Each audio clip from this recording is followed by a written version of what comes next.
check. Let's see.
So first, can you see my screen? Yes, yes. It Okay. is.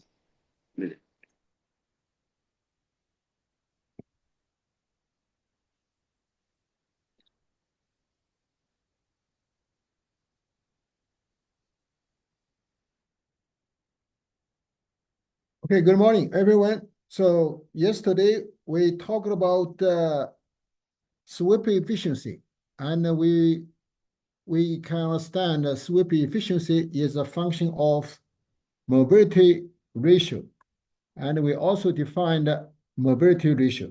What is the mobility ratio? In here, we defined so maximum water mobility, which is displacing fluid mobility, divided by the mobility of displaced fluid. In this displaced fluid, maximum displaced fluid mobility, which is oil mobility. Okay. Now let's further talk about this mobility, how mobility is going to affect the sweep efficiency. In this picture here, it is about here in the top row is about water flooding. So it's dyed water. It is red. And in the left-hand side, left upper corner is injector.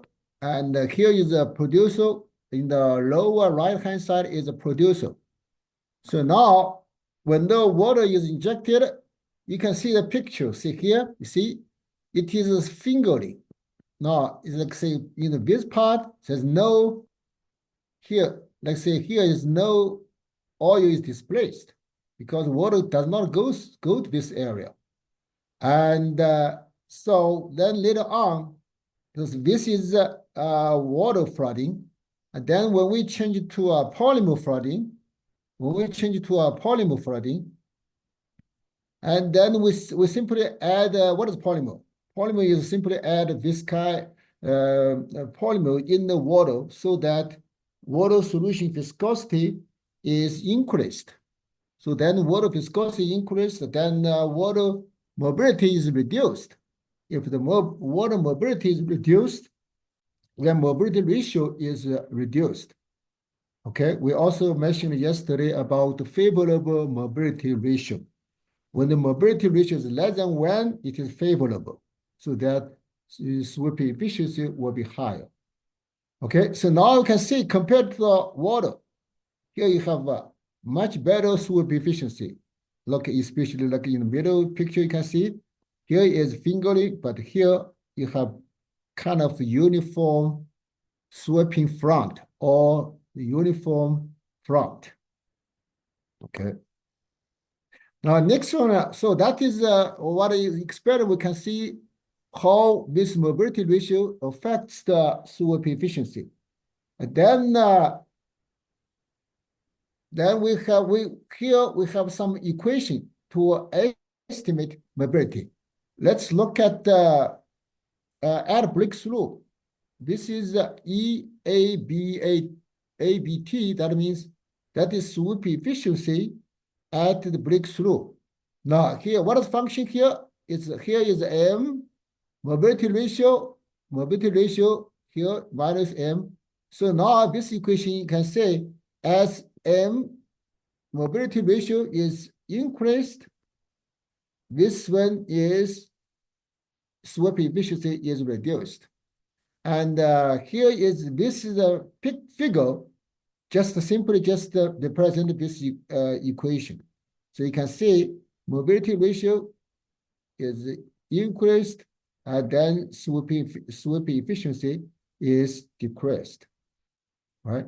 So this is at breakthrough. So after breakthrough, so let's go back to this previous picture. Now, as you inject more and more polymer solution, and this sweep efficiency is increased, right? For example, it's from the left to the right, so sweep efficiency is increased as we inject more. So therefore, you say after breakthrough, that means we continuously inject fluid. And then let's say here is sweep efficiency equal to sweep efficiency at breakthrough, which is calculated from the equation 1464. Then let's say if this injection fluid increased, then this sweep efficiency is increased. Okay, so that makes sense. So therefore, this equation makes sense. And we can use this equation to estimate what is the sweep efficiency and at an increased water injection volume. Okay. So then the next one is similarly, after breakthrough, so sweep efficiency, and that equation can be presented in using this figure. In this figure, this vertical axis is sweep efficiency, and horizontal axis is reciprocal mobility ratio, is 1/m. All right, so let's generally see whether it makes sense. As M is increased, this one is decreased going this way. Okay, going this way. So now what I can say? So sweep efficiency is decreased. Right. So that is sweep efficiency. Now let me give you the example how to let's find out how to find out the sweep efficiency. Now in this example, it's an oil reservoir under water consideration for water flooding. So here is giving the relative probability data. And then these are the reservoir properties. So what do we need to do? We need to predict the oil recovery performance under a constant injection rate of 269 barrels per day.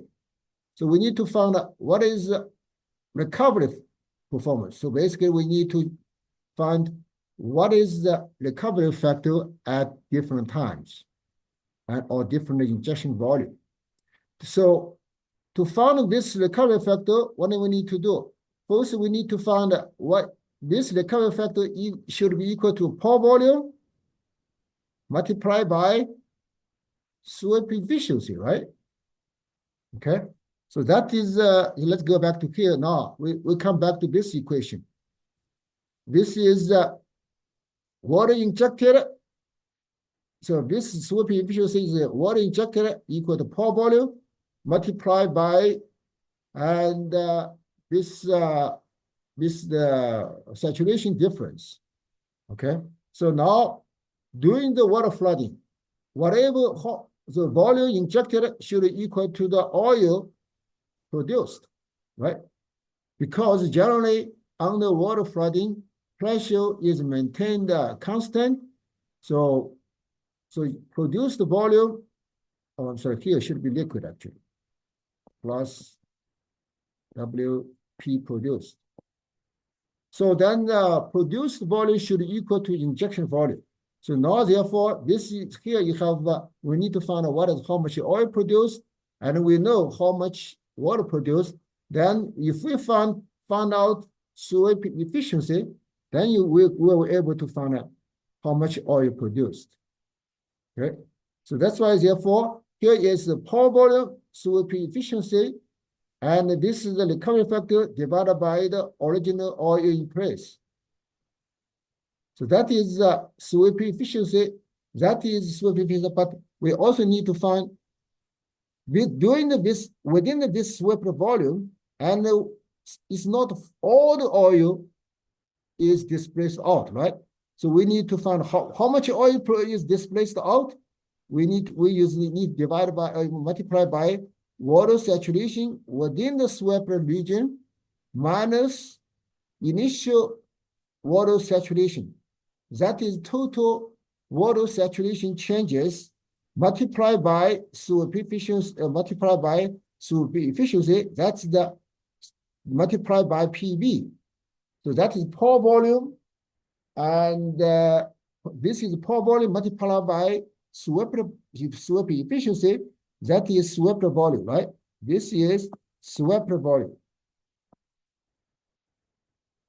And the swept volume multiplied by saturation changes, that is the total water injected. Then that should be equal to this NP plus water produced, right? That's what we have discussed earlier, and we just discussed in the previous slide. Now we just come back to review again. So now next one is, so what do we need to do? We need to find out what is sweep efficiency, what is average water saturation, and the initial water saturation is none. And the PV, we can simply calculate from reservoir properties. Original oil, we can also calculate from reservoir properties, right? So therefore, this problem comes to, we need to find out what is the SW, average water saturation, and what is the sweep efficiency. So now let's see how to find it. So the first thing, initial calculation, we calculate what is the pore volume. That is easy, right? Pore volume, that is 7758. It's the unit conversion factor. And here is, this is, okay, it is 40. Well, let's go back. What is 40 here? 40 is area, acres. H is 5 feet. So now this product is bulk volume, right? Multiplied by velocity. So this 3 equal to PV. Make sense? So therefore, this is 45, 0.5, 0.2. That is pore volume. Now, first we found a pore volume. Let's see. Okay, let me write this equation here again. Here is what is the recovery factor equal to original oil in place, and this is pore volume, and EV SW bar minus SWC. Okay, now we found a pore volume. Next, we need to find the original oil in place. Original oil in place here is NS. So this is original oil in place. Okay, that's the original oil in place. So equal to, what is the original oil in place? So equal to this is the pore volume multiplied by, this is the oil saturation. 1 minus water saturation is initial oil saturation, SOI.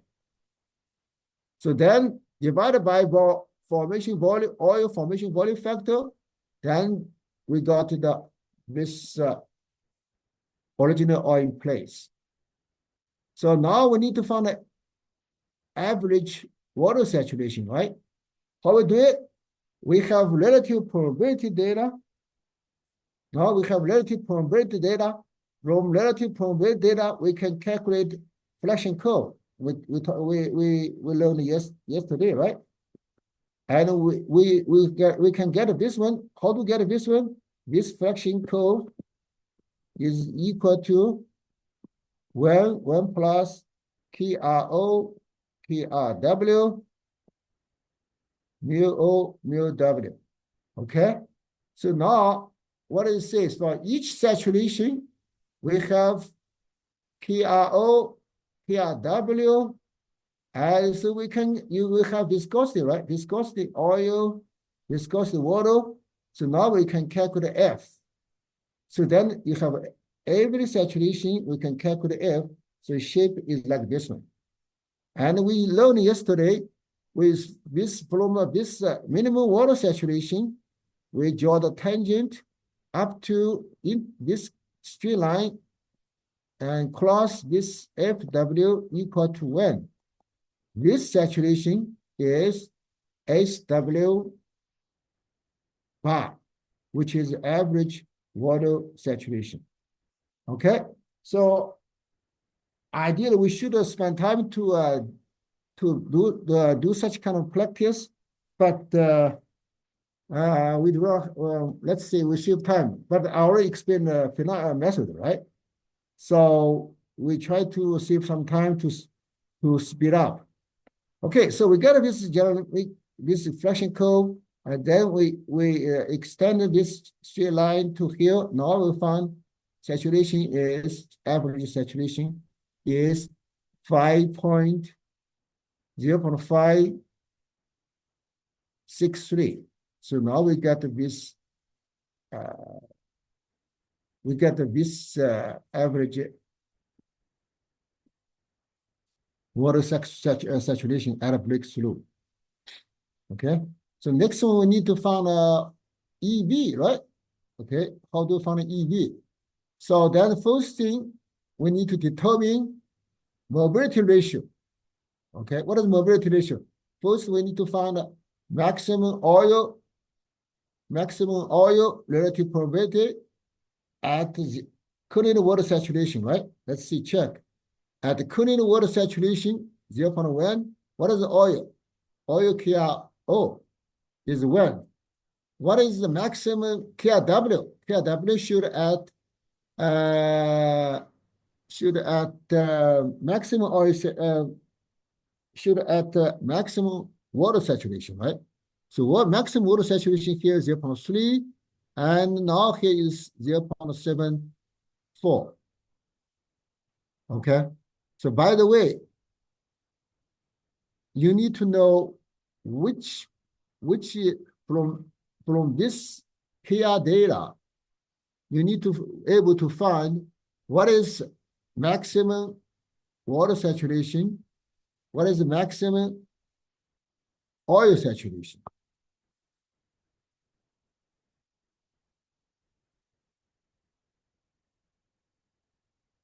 Maximum oil saturation. Okay, say maximum oil saturation. Now, say you have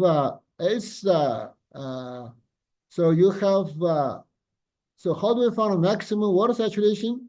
Here is water saturation, but up to 0.7. At 0.7, what is the oil saturation? 0.3, right? Okay. At 0.3, what is the KRO? KRO is 0. So that means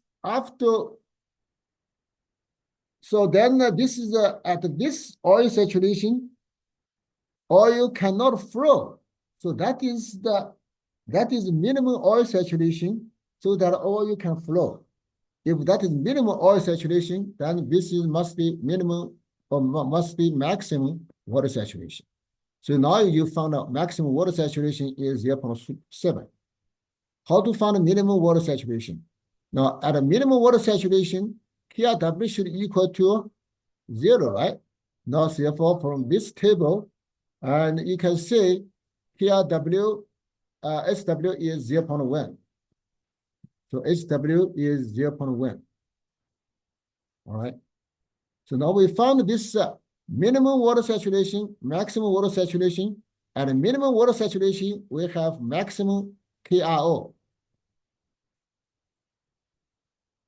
And at maximum water saturation, we have KRW max. Okay, so we found these two maximum value. Now we found here is at 0.1, KRO is 1, at 0. And at 0, okay, at W max 0.7, what is KRW? Let's look at here. KRW is 0.74. Okay, this is here 0.74. All right. So then what is the mobility ratio? Okay, mobility ratio, so far I defined mobility ratio is maximum oil mobility divided by maximum water mobility, right? Let's review what I did earlier. Okay. All right, so that's what I defined here. But the problem is for this one here, let's look at this chart. This relationship or this chart, what is mobility ratio? This mobility ratio is defined here in the bottom. So what is there? Let me zoom it, make it larger. So what is mobility ratio in the bottom here? It's defined KRO at breakthrough average water saturation divided by water saturation, and then here is oil. Oil mobility ratio is KRO at SWI. So oil is maximum relative permeability. And then here is mu viscosity of oil. Okay, so only difference here now in this chart, it does not use maximum water relative permeability. Instead, it used water relative permeability at its breakthrough average saturation. Okay, so therefore we need to change it. So what is the average water saturation? 0.563. Okay, so that is average. Then at this average water saturation, what is KRW? Let's check. 563. 563 is something in this region. And so therefore KRW is about this middle of 376,476. Okay. So that is about 0.4 something. Okay. So what do you see here? All right. So we got 0.4. So at 563, we got a 0.4. So that's so then we calculate mobility ratio. Here is this KRW at SW bar divided by PRO at SWI. Then you need to multiply by viscosity, right? Here, mu O, mu W. So let's look here. Therefore, we use this equation. Here is KRW is 0.4, or this water viscosity. Oil viscosity is 1. Water viscosity is 0.5, and PRO max is 1. Now we get a mobility ratio is 0.8. Okay, so then once we have a mobility ratio, we can either use equation or figure to find out. So which figure? Let's quickly review. Now we can use this equation, right? Or like we can use this figure. So what is mobility here? 0.8, right? 0.8 is, here is 2, 4, 6, Okay, wait a minute. 0. Okay, 0.1 here. So this is 0.2, 4, 6, 7,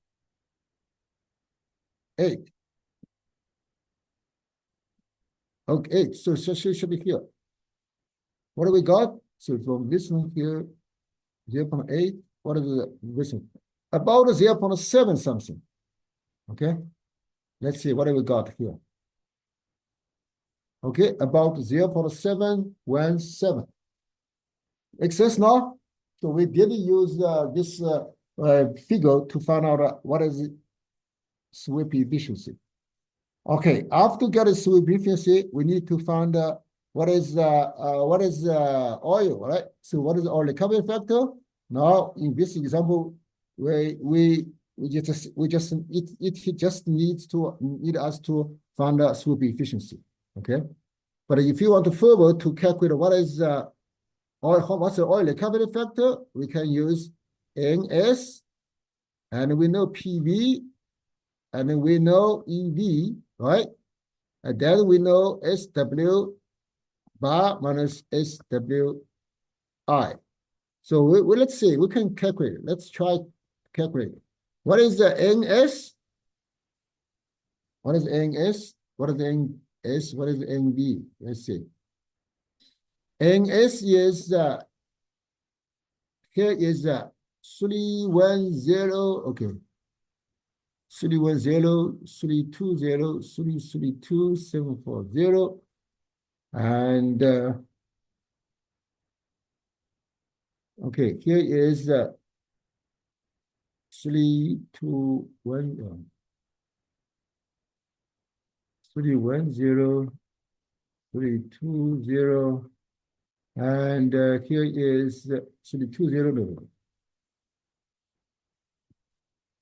This S is 33274. Yeah. So that is PV and SEV. We have 0.71702. And what is SW bar? 0.563 minus 0.1. Okay. All right. So now we can get quickly get what is the recovery factor. Now here, let's say here is about close to 1. And here is 0.46, let's say 0.5, 0.5 multiplied by 0.7, it's about 0.3 something. Okay, it makes sense. So therefore, at this breakthrough time, so oil recovery is about 35%. Okay, it's clear. It's right. It's clear, right? Okay, we got this idea about sweep efficiency. So we discuss all this relevant phenomena. Okay, let's move on. So far, I finished sweep efficiency. Let's move to the next topic. Stop. Okay. Next one, we're going to, let's see. Next one, I'm going to show you IFT and wettability.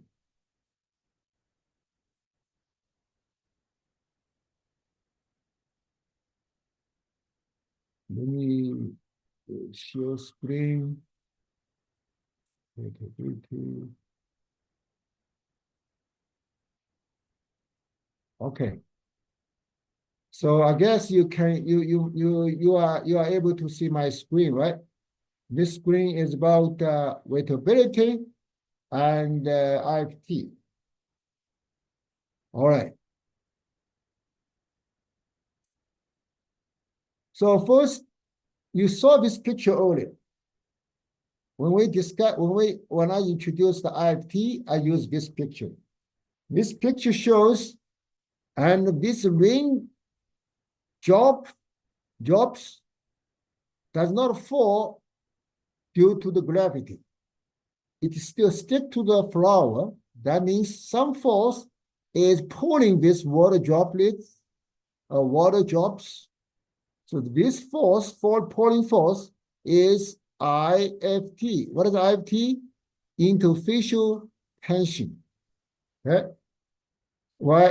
I also explained why are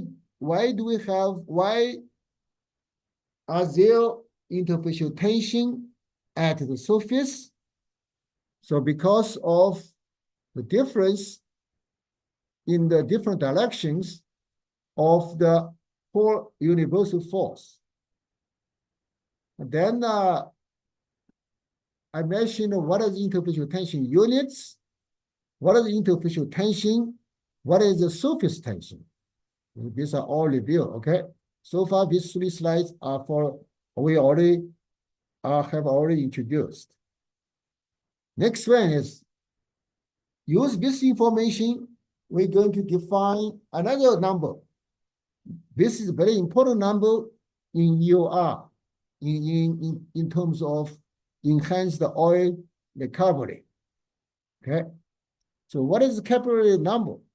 Capillary number is definition is N is number, C capillary is the viscous force divided by capillary force. So that's definition. What is viscous force? Viscous force, it's easy to understand, is proportional to fluid viscosity, right? So mu is fluid viscosity, and it's also proportional to velocity. So in other words, if the viscosity is high, this viscous force is high. If you want to fluid transport faster, viscous force must be high. Okay. Next one is what is the interfacial tension? No, capillary pressure. And we introduced the capillary pressure earlier, right? How do we define capillary pressure? Capillary pressure is defined this one, cosine theta r, right? Okay. Now, so therefore, we just introduce this part, this section into here. So that is the definition of capillary number. All right. So next one, I'm going to explain for this capillary number, we could have different definitions using different sets of parameters. For example, now if we ignore we come to the angle effect, so this is gone. Okay, so now we have interfacial tension here, and we have viscosity here, and what about this velocity? Is the real velocity. If this is Darcy velocity. What is the relation between the two? Darcy velocity, use U divided by phi is equal to actual velocity. Okay. So now this two replaced by this one. Now you have another form. Okay. Then if we do not consider velocity, now this equation becomes this way. Okay. Then here is Darcy velocity, right? What is Darcy velocity? Darcy velocity is K mu delta phi or P, pressure gradient, right? Is pressure gradient. So then you will use this one here, then use the K, you have minus here. Because pressure gradient decreases, velocity will be negative. This here, we need to add negative here, right? Okay, so this is Darcy equation. We will replace Darcy equation here. Now we get here, K minus K, and delta P, delta L. So this is delta P, delta L. And here we have this one remaining interfacial tension here. And we have viscosity here, no viscosity here. So cancel this viscosity. So now we have this one, K, delta phi, delta L, and interfacial tension. So therefore we have 1, 2, 3, 4. We have 1, 2, 3, 4 definitions. Now look at this equation. Let's use this one of the equations to calculate the water flood Kelvin number. So let's say if we have water flooding, what is the Kelvin number? So to do that, we just get some idea. We want to get a quick estimate. So we choose a simple one. Which equation is simple? Okay, this equation is simple, right? So we choose number 3. So then this equation is viscosity, interfacial tension. Let's say here is Darcy velocity, right? So in a typical reservoir, Darcy velocity is about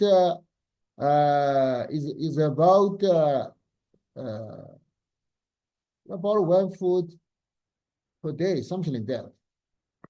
Okay. So then we change it to SI unit, meter per second. So here is about let's say 0.3 meters and 86400 second. So now it's okay. It's a 1, 2, 3, 4, 5.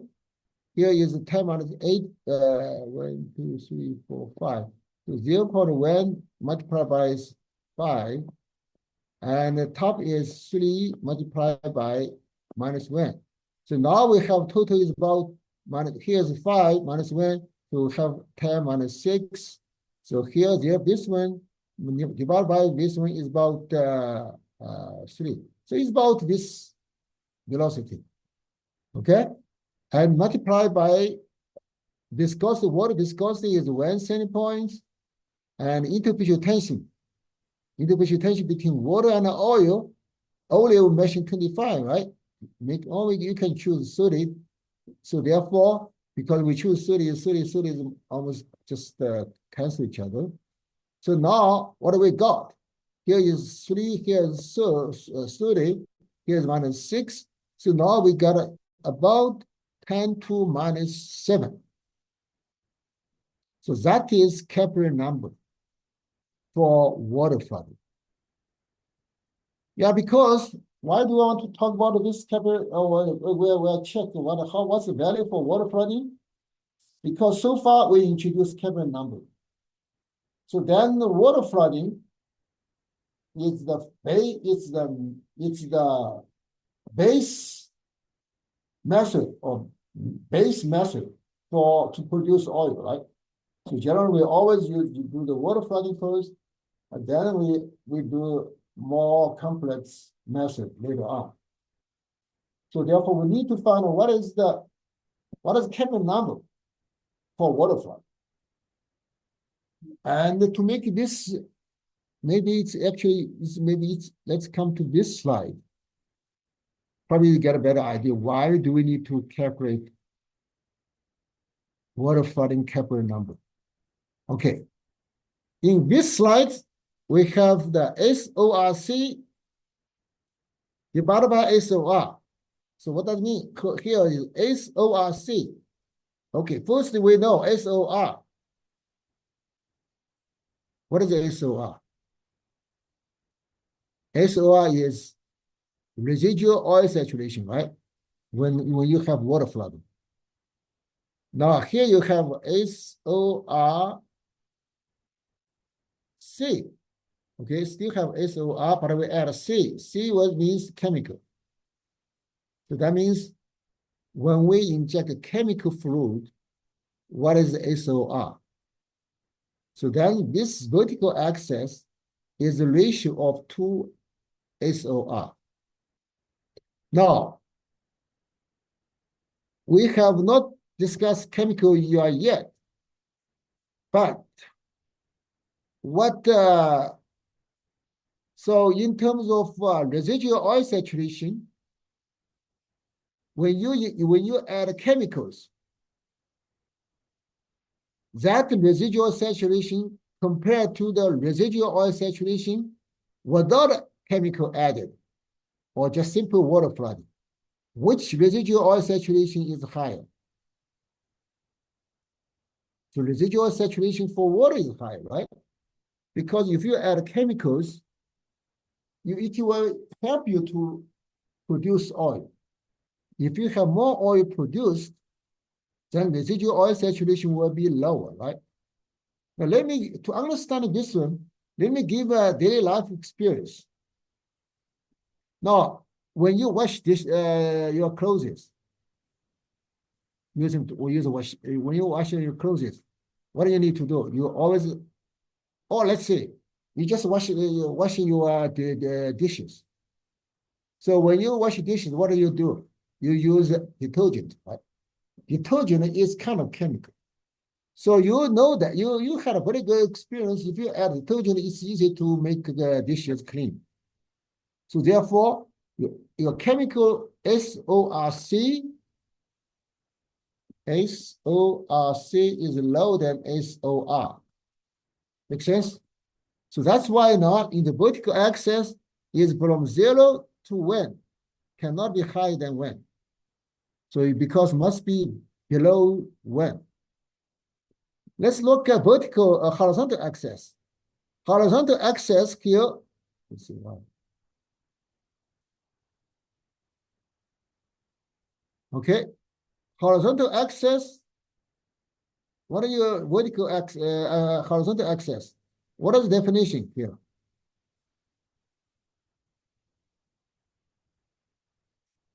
Here definition here, viscosity divided by sigma. So this is what? This is a capital number, right? Okay, so therefore horizontal axis capital number. Now, in this slide, you have several curves. Here, each curve, you have also here. So that means this curve, first, this curve are from these two authors, and this one. So in other words, different authors' name are added here. So different curves are presented by different authors. And all the curves show what kind of trend. As the capital number is higher, go to right. And what is the SORC divided by SOR? It's going down. So in other words, when the capital is increased, SOR is decreased, and oil recovery is increased. So that is from all this experiment data show that from this all experiment data. Okay. All right. So now let's look. We just calculate water flooding capital number, right? Water capital number is about 10 to minus 7, right? So therefore, this first yellow bar or first yellow line. So this first yellow line corresponding to this capital number. What is the ratio of these two residual saturation? It's close to 1. What does it mean? Because it is water flooding, SOR is water, SORC now is water flooding. Therefore, water residual saturation divided by water residual saturation should be equal to 1. Okay, so now you get this is in other words, at this point is water flooding point. And then when you add chemicals, and then we got this reduced. For example, if we reduce to 10 minus 4, now what is the residual saturation ratio? Now it's about 0.5. In other words, when the capital number increases from 10 minus 7 to 10 minus 4, so it's about 1,000 times, increased by 1,000 times. And this residual oil saturation ratio reduced from 0.1 to 0.5. So, I'm sorry, not 0.1. Reduced from 1 to 0.5. So in other words, residual oil saturation reduced 50%. If the that means, okay. So then question is, to get residual oil saturation reduced by 50%, we need to increase capital number by 1,000 times. The next question is, how can we increase this capital number by 1,000 times? Okay, let's analyze it. Come back here, increase capital number from 10 minus 7 to 10 minus 4. So increase 1,000 times. Now this is capital number definition. We could, if you want to increase this number, first thing, what do we do? We can increase viscosity, right? Or I mean, increase the velocity. We can increase injection fluid velocity. But the problem is, if we want to increase V by 1,000 times, then we must increase pressure gradient by 1,000 times, right?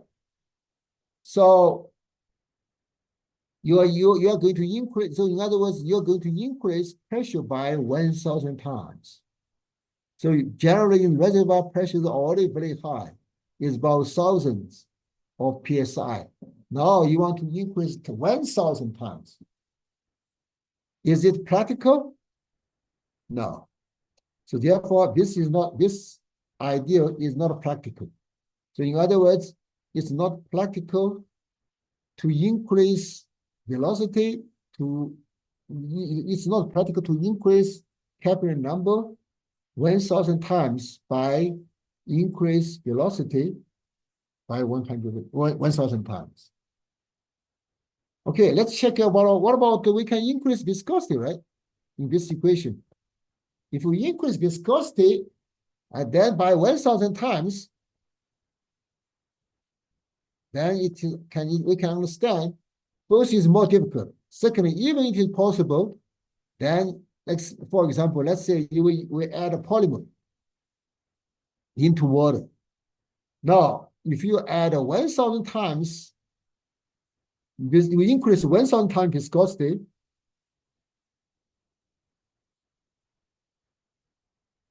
so then you have to increase very high polymer concentration. So which is neither economic nor practical. Okay, then what's left? Only thing left is we reduce interfacial tension, because the interfacial tension is in the denominator position. If you want to increase capital number, we need to reduce interfacial tension. Okay, so we probably do not have so far we do not have a background to understand interfacial tension, whether it is possible to reduce 1,000 times. But the science tells us this one is possible. This one is possible. Because sometimes this interfacial tension, let's say water oil viscosity initially is about 39 million Newton per meter, right? But science found we can reduce to 0.001. So here is 1,000 times. It's more than 1,000 times, actually 10,000 times.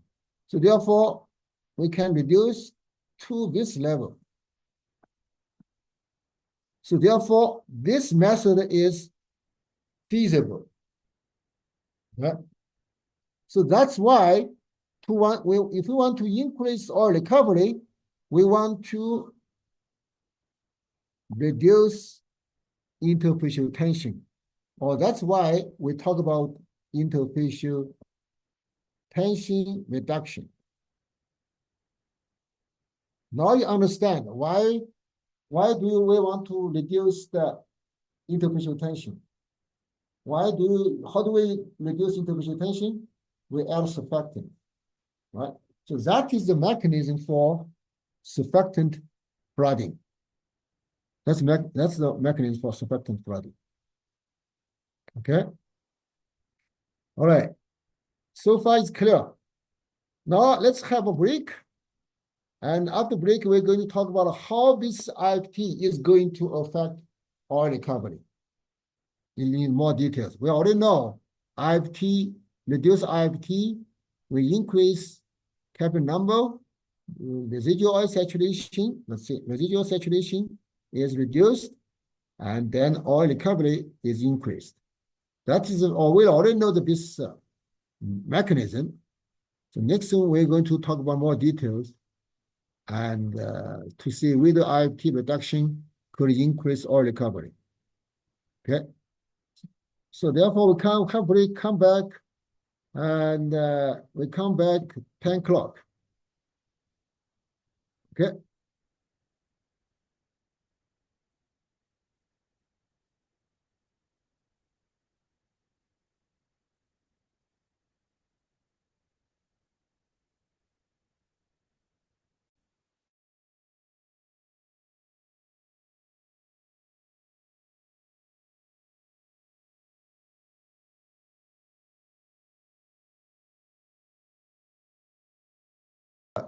Slide. Look at this slide, and it is talk about effect of IFT on oil recovery. So this is from actually is oil recovery by imbition. Okay, I'm going to talk about later on what is imbition. I mentioned earlier briefly, but I'm going to talk about a little bit more later on. So far, just to see this is oil recovery. And here we have recovery factor without wettability alteration. That means we're not talking about wettability. Wettability is not going to be changed. We only talk about the IFT changes. So this is from my simulation work. So this is simulation data.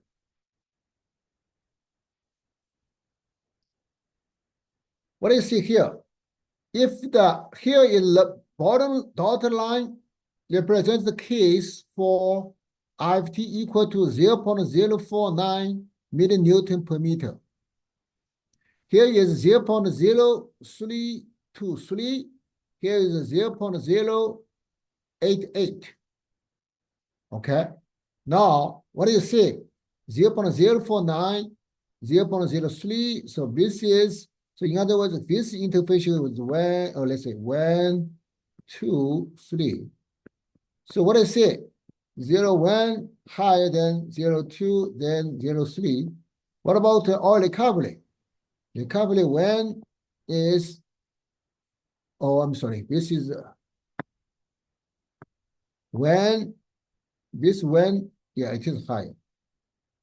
And recovery when is lower than recovery 2, then lower than recovery 3. Okay, so what does it mean? That it means shows interfacial tension is lower, IFT is higher, which is consistent with what we know earlier, right? So let's quickly review, come back here. You see, recovery interfacial tension is lower, then capillary number is increased, recovery factor is higher now. So that is consistent with what we know earlier. All right, so now let's talk about wettability. So far we talked about IFT effect on oil recovery. Now then let's go to the wettability. First, look at here, wettability. This slide we saw it earlier. We use this slide to explain wettability, right? What is wettability? It describes how fluid likes to stick to the surface of a rock, right?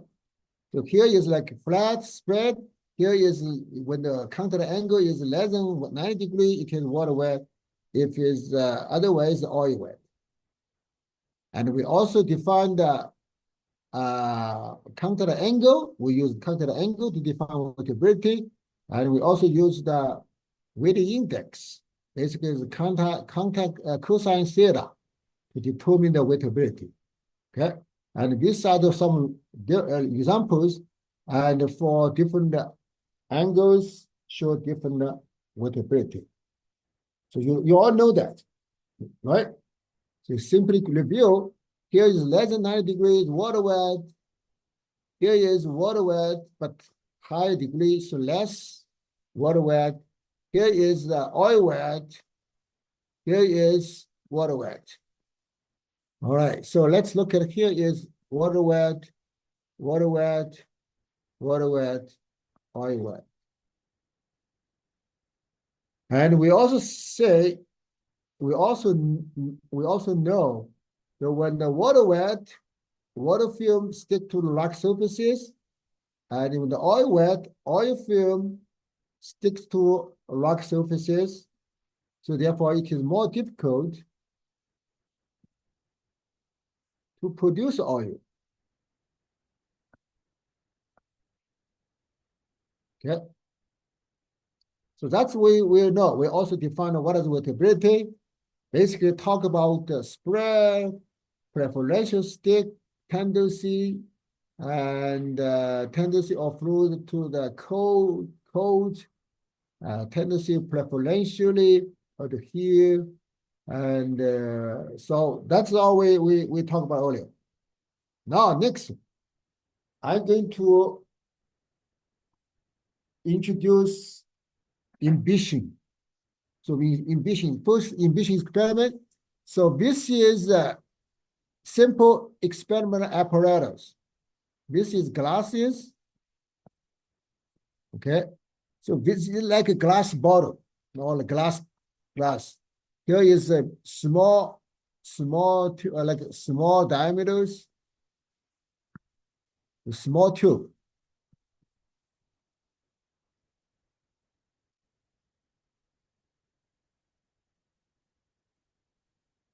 Here's big one, relatively larger tube.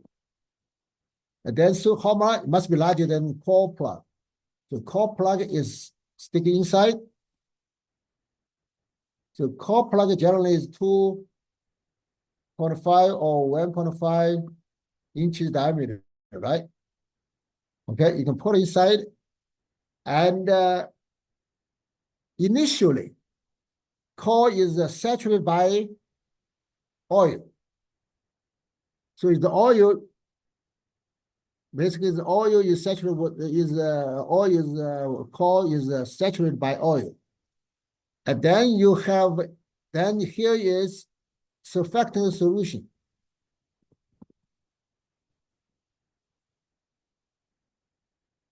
Okay. Then when oil plug or oil core put in the surfactant solution, this surfactant solution, let's say we assume initially, so rock is oil wet. Then after you put in surfactant solution, surfactant chemical, right? Maybe change it to water wet. Okay. When the rock is changing to the water wet, remember water wet. What does it mean by water wet? Water wet means water likes to stick to rock surfaces, right? Okay. So therefore, water will try to go inside core plug, right? When the water gets inside of core,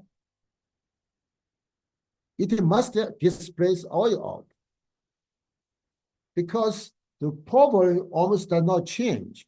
So if the water comes in, then original oil must be out. Otherwise, there's no space for water.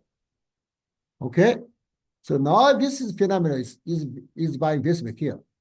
This here is bottom picture.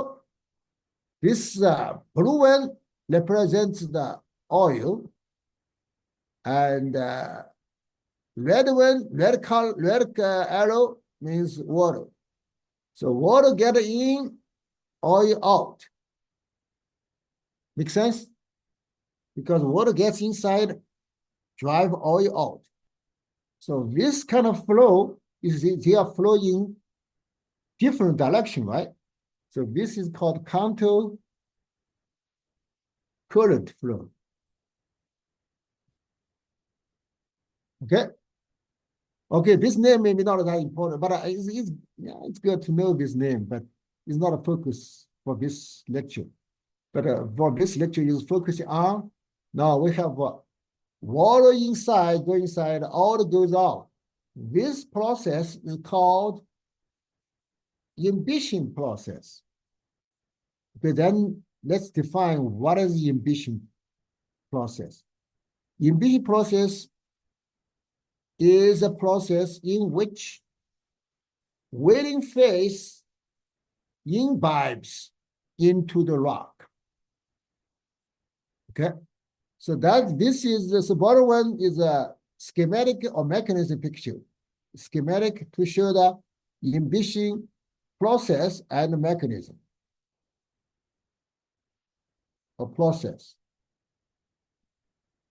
Okay, but this pink one is a simulation model. So how this simulation model was built. So beauty is you have here is the core in the middle. You have red is represent the core, and pink one represent space for surfactant solution. Now surfactant solution try to get inside by this kind of black arrow, try to go inside of the core and oil coming out. Okay, then come back to here. When oil comes out of the core, oil is lighter than water, right? Or then water or surfactant solution, right? So therefore, by gravity, oil comes out, all oil comes out from the core, coming out from the core will float into this narrow tube. And in this narrow tube, we have a scale. Then we can read how much oil volume is accumulated at different times.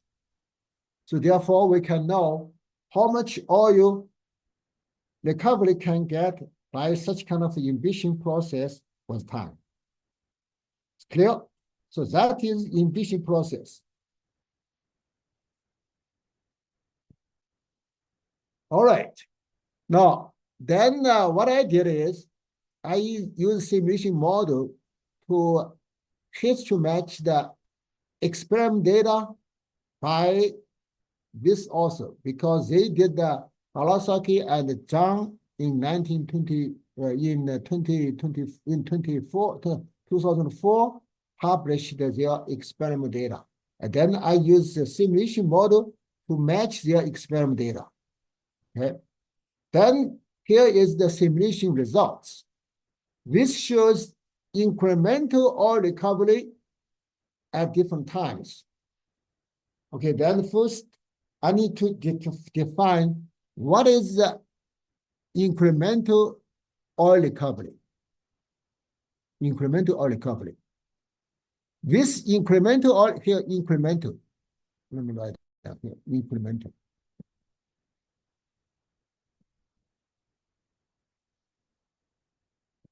Incremental oil recovery is oil recovery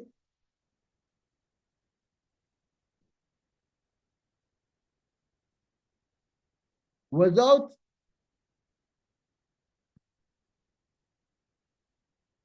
surfactant. I'm sorry, here. Oil recovery was, it should be was surfactant minus oil recovery without surfactant.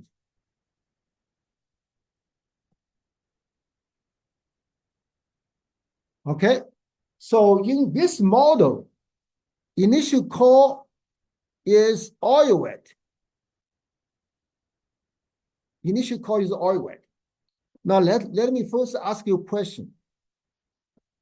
If the oil initially is core is oil wet, and you put it in a water solution without a surfactant, can oil comes out from this core? Can oil or some oil comes out of the core?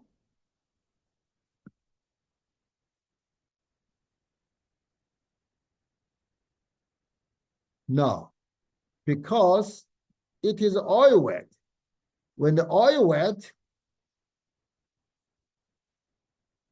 it is oil wet, water will not go inside, right? Because the water only goes to the rock, which is water wet.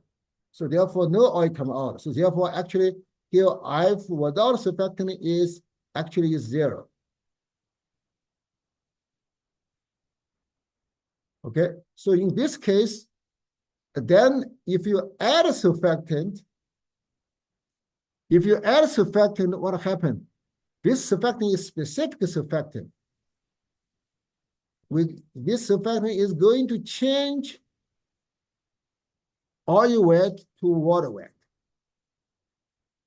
So it's waterability alteration surfactant. So when the oil wet changes to water wet, what about oil? Can oil come out from the can oil comes out from the core? Yes, because rock becomes water wet. Some water wet go inside of the core, drives oil out. Make sense? All right, so come back to these curves again now. So let's say this is IFT. Okay, this is we showed earlier. This is the IFT effect. Okay, I repeat this. First, I'm sorry. This I repeat this slide. Okay, this slide shows IFT effect on incremental oil recovery, which you saw earlier. What I said, IFT is higher. Okay, no. It's not repeat, simple repeat. It is with different data. Okay, what I see here, because here IFT here is low. Here is sigma 1 is low. Sigma 2 is intermediate. Sigma 3 is high. Actually, here IFT is high. But we know this surfactant change the waterability from oil wet to water wet. After waterability alternation, then effect of IFT is changed. What changed? Because earlier, what did we say? IFT is lower, capital number is higher, and recovery is what? Higher. Okay, but look at this one here. Recovery effect is lower than this one, lower than this one. Okay, what about the recovery factor? It's lowest. So therefore, this result is different from what we saw earlier when you have waterability alteration.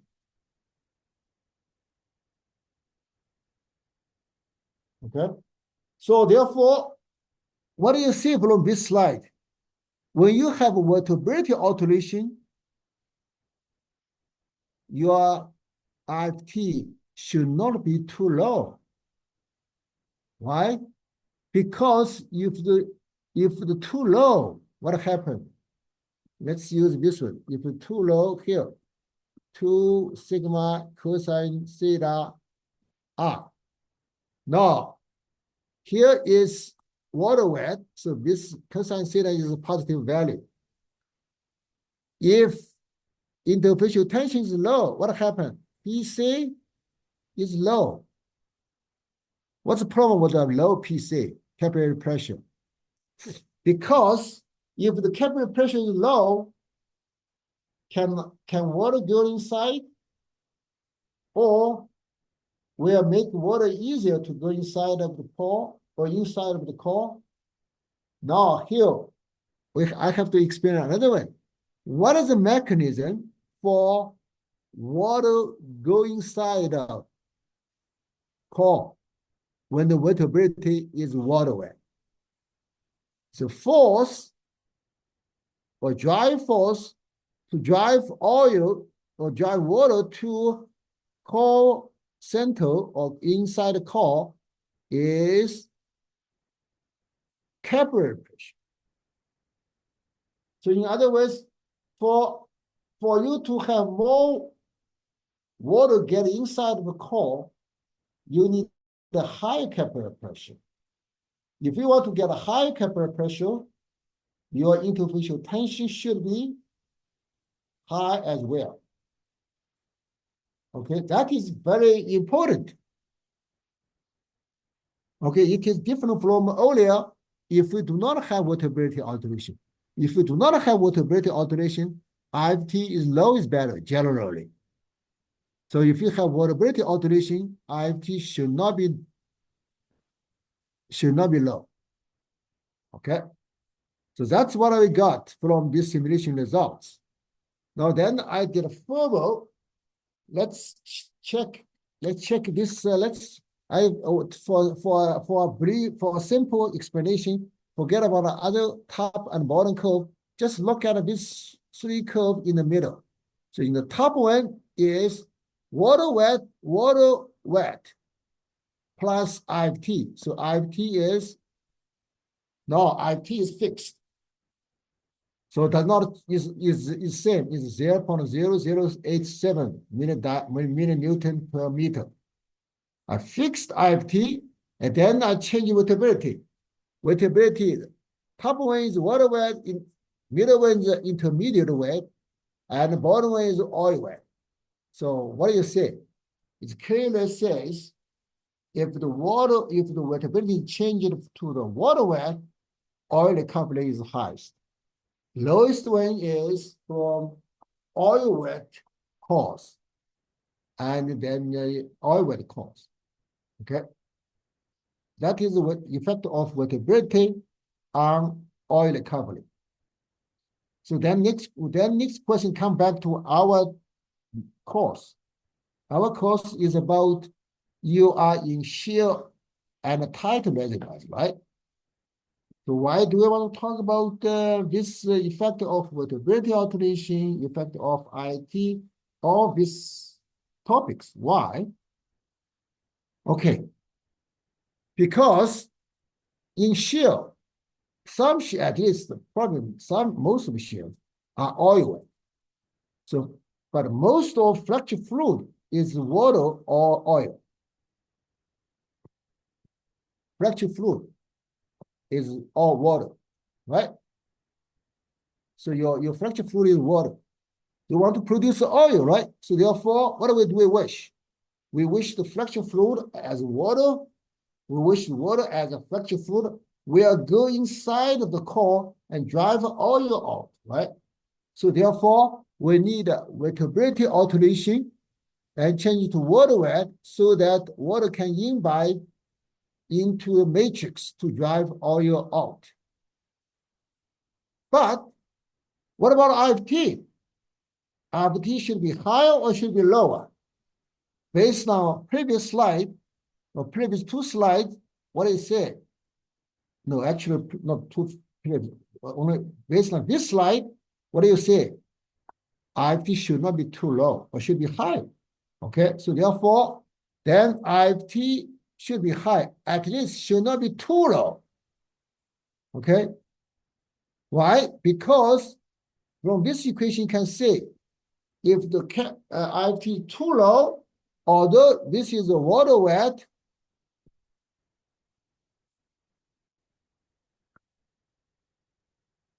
then PC cannot be high.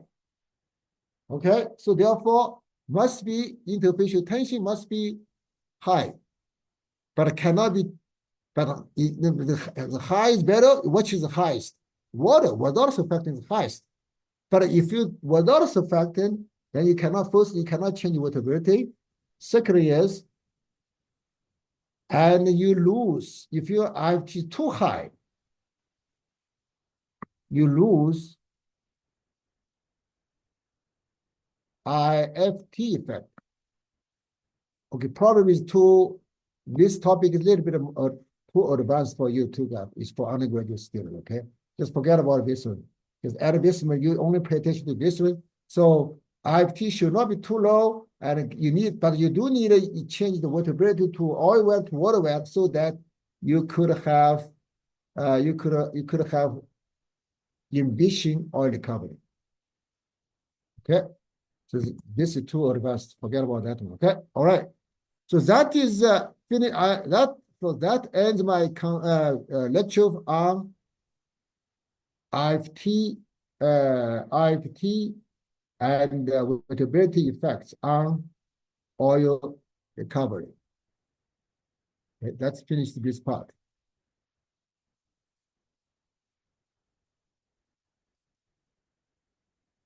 All right. Next one is I'm going to show the next presentation.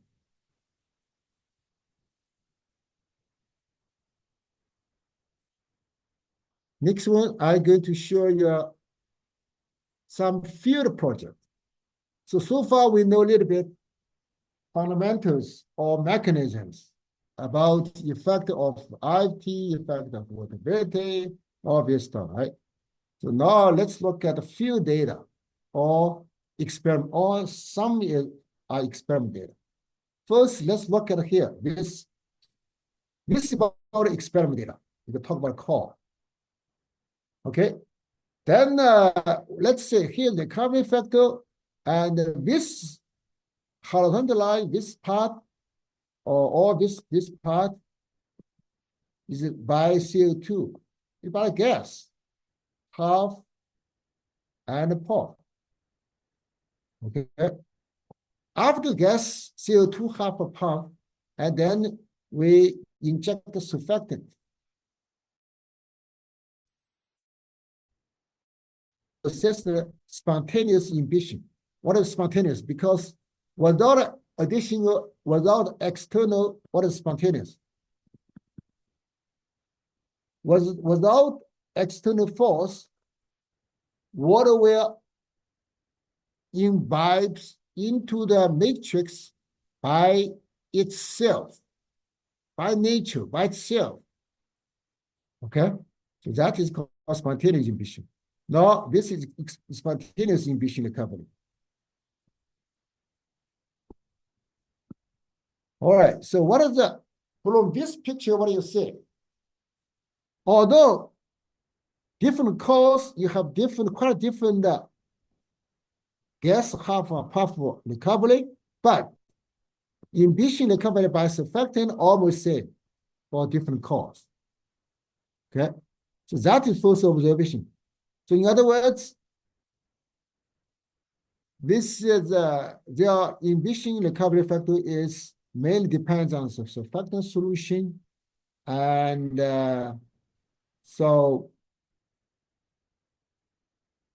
other parameters like Excuse me, sir. or are less important. Excuse me, sir. We cannot see your screen. Oh, I'm sorry. Oh, I'm sorry. I did not show the. Oh boy, no. I did not share my screen, right? Yeah.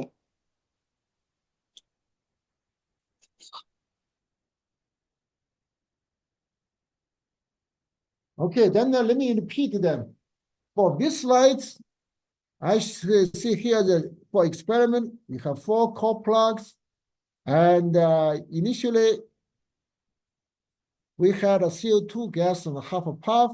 So in the bottom bar, this part represents CO2 recovery. Okay, here CO2 is no CO2 recovery, here 0. And then in this and backslash, this bar represents oil recovery from surfactant assist spontaneous emission. So again, from this picture, you can see, so surfactant recovery from emission is very similar.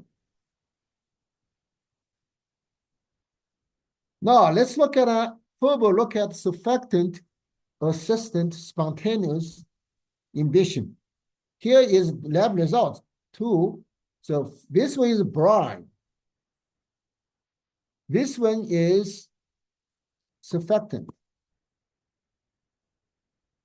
So clearly, so when this is a simulation data, the curve is simulation data, and the dot point are experiment data. Okay. So from this slide, you can say surfactant, adding surfactant definitely improved the emission oil recovery. All right, now let's look at the next one is half a puff chemical injection. Now, earlier, we talked about a half a puff water injection, right? What do you remember? From water half a puff, oil recovery was very low, right? Then what about we add a surfactant? Or let's add some chemicals to see how it works. All right. So now here is you have added a two surfactant. One is called painting type surfactant, TCG, and another one is called MEI or ME. Okay, no, in this, what kind of surfactant we could use? What kind of surfactant solution could use? We could use TCI. We could use another chemical solution is called MEI. What is the MEI? Micro emulsion enhanced agent. And we could also use micro emulsion nano materials, MEN. So here is TCG, MEN. And so another one is called solid particle nanomaterials. And another one is the micro emulsion form on ground, and also nano emulsions, since the particle sizes in the order of 100 nanometers. But in this, look at it here, in this, this is field, so in this field simulation models, the authors used only two surfactants, two chemicals. One is TCJ, another one is MEN. Okay, and so let's compare the water and depletion. So yellow one is depletion. After this one depletion, almost no oil. This is oil rate. Okay, it's flat. And this is depletion. Then after some time depletion, then we change it to water flooding. The rate is bottom, and then we change it to the, okay, the yellow one is depletion and no water injection. And then you have the green one is water injection, and later on is TCG and MEN. That's the rate in the left-hand figure. In the right-hand figure is cumulative. So from this curves, what is it? So MEN is better than TCG, then better than water, then better than depletion. Okay, so average daily production from water, TCG, MEN are by this one, and the corresponding relative probability is, correspondingly their cumulative oil recovery factor are for water 1.26, TCG 3.06, and MEN 8.74. Okay, so this are field model simulation result. It clearly shows adding chemicals improved oil recovery. Now, let's further look at other also work. So this also they did a simulation work. They did a simulation work too, but a simulation field model. Okay, let's look at the relative probability curve here. Here is the red one. KRW, KRO is water wet. And so the oil, the low block, the red one is water wet, but black one is oil wet. So therefore, this is oil wet, this is water wet. This is KRO, right? So what do you see? For the water wet, KRO is higher than oil wet KRO. But then what about the oil wet KRW is higher than water wet KRW? That's relative probability. What about capillary pressure? PC. Now, here is this one is water wet. This one is oil wet. When the oil wet theta greater than 108, 109, greater than 90 degrees. What about cosine theta? Less than 0, right? When the theta is greater than 90 degrees, and cosine theta will be less than 1 or less than 0. So therefore, what is capillary pressure now? Capillary pressure, when the saturation is high, capillary pressure actually is low. It's negative. Capillary pressure is negative. So that is typical, that's a capillary pressure feature for water wet rocks. When we talk about capillary pressure earlier, we did not talk about the water wet capillary pressure curve. We assume water rock is water wet. So therefore, earlier when we talk about a capillary pressure, we only mention capillary pressure is positive value. But now we talk about water wet, oil wet, water wet now. So for oil wet, capillary pressure actually is negative when saturation is high. All right. So when they use such kind of capillary pressure curves, they use such kind of capillary pressure curves. They did simulation work. They found surfactant half a puff yield 52.9. 52.9% over primary depletion and water half a puff. First, this is a very impressive result, 52.9% over depletion. But then 20%, almost 22% higher than water half a puff.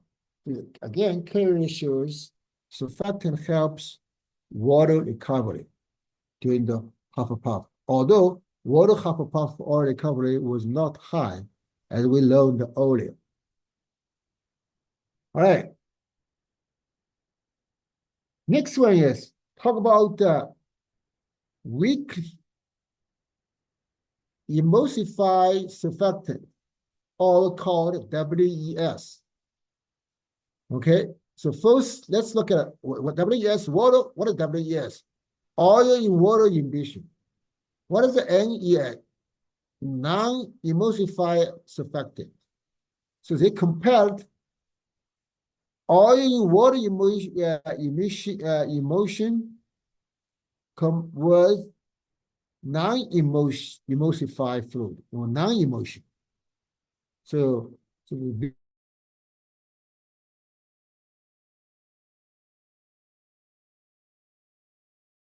gas production.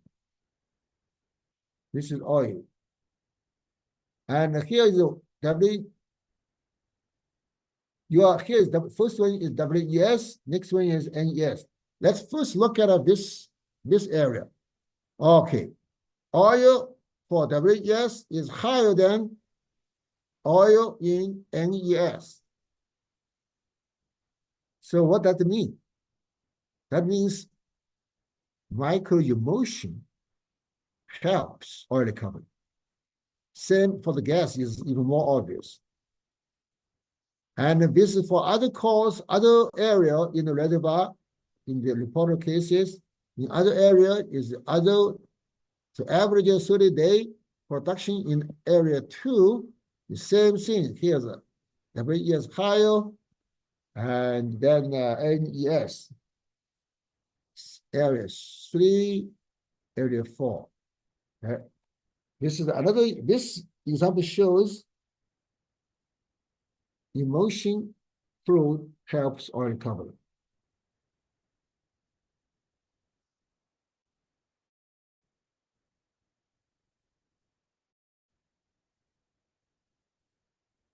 Now, let's look at the chemical brands, another chemical brand.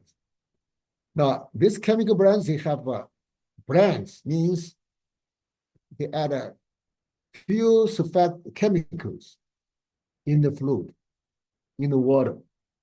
First one is anionic surfactant. So first one is surfactant. So weight percentage is 0.1 to 1%. And what is the idea? What is the function for surfactant? It basically reduce IFT and auto mutability. Then they also add organic solvent, 1 to 10%. What is the function? Solubilize oil and heavy organic components like S14. It is going to solubilize this oil or organic components in the solution, in solvent. Okay. Next one is an oxidizing agent. Generally is a weak acid. What is the function? The function is to oxidize some of the kerogen, weak acid, as a byproduct. So this oxidizing agent react with the kerogen and to produce weak acid. And add a 0.1% clay stabilizer, 0.1% scale inhibitor. And then Eagle 4 samples, they use Eagle 4 samples. What they found? Cassette, Eagle 4 has a higher cassette minerals compared to what the pure oxidizing agent. So then this brand has slowed the oxidation reactions. And the rock hardness will not weaken, but HCl decreased hardness from 200 to 20 MPa. So it is well known if we use HCl or hydraulic fluid, if the injected fluid is HCl dominated, it's going to weaken the rock's hardness. Permeability increased from 54 microdarcy to 78 microdarcy because microfracture was generated. But fracture conductivity decreased by 30 to 60% because the continued flow and the bedding solution made the property packing tighter. Yeah. So the fracture conductivity is reduced because you're keeping flowing this kind of fluid, and packers are more tightly compacted. So that's their experiment data show that's a fundamental study. Then they see how much oil from the core. Oxidizing, they found that if you only use oxidizing agent, no oil. Okay. Then what about the organic solvent? Stabilize oil and residual oil like S14, but no more oil produced. So organic solvent does dissolve the organic materials, but no significant oil produced. Organic solvent and oxidizing, if these two these two are blended together, still no oil. Then what about then we add what about surfactant and organic solvent? Weightability change by the surfactant, but maybe not change enough, then no oil. And the surfactant was the oxidizing agent, and now we blend the surfactant with oxidizing agent. Weightability altered, but oil came out. Okay, so therefore it looks like oxidizing agent better than organic solvent.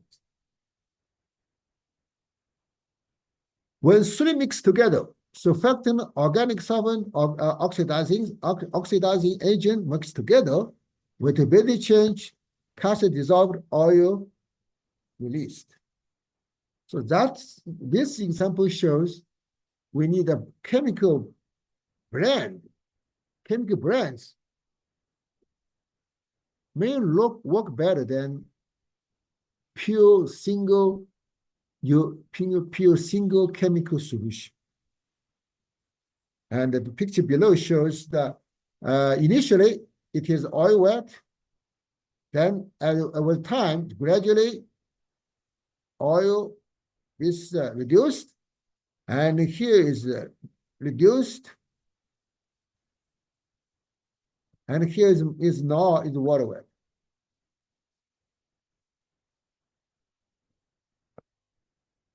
All right. Let's look at let's look at a field trial for this blend.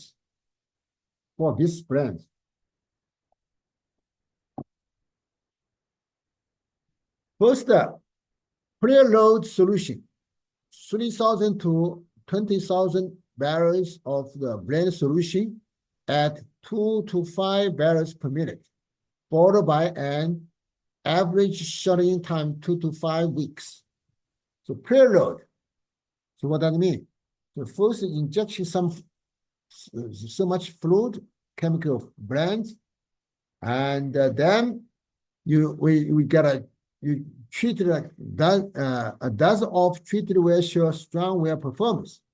So about 10 wells showed this performance, vertical performance, incremental cumulative oil and water 12,000 barrels.